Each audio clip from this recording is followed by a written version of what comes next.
वज़ीर-ए-आज़म शहबाज शरीफ ने बैरून मुल्क से सबसे ज्यादा तरसीलात ज़र भेजने वाले 10 खानदानों को एवॉर्ड्स देने का ऐलान किया। समुंदर पार पाकिस्तानियों के लिए खुसूसी अदालतों के क़याम, रिहायशी मंसूबों और आला तालीमी दरसगाहों में कोटे और वज़ाइफ का ऐलान भी किया गया।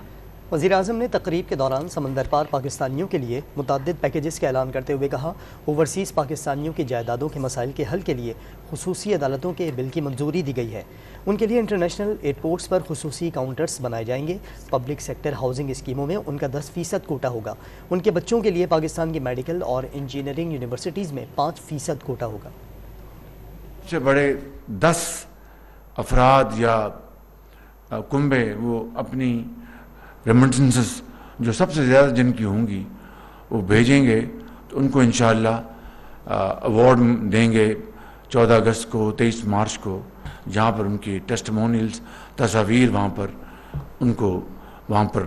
उनकी नुमाइश होगी। 10% कोटा होगा हमारे ओवरसीज़ पाकिस्तानी भाइयों का, जो भी पब्लिक सेक्टर की हाउसिंग स्कीम्स हैं, और उनको मज़ीद जो कीमत का तयन किया जाएगा उसमें 5% उसमें डिस्काउंट मिलेगा अगर वो ये रकम फॉरेन एक्सचेंज में भिजवाएंगे।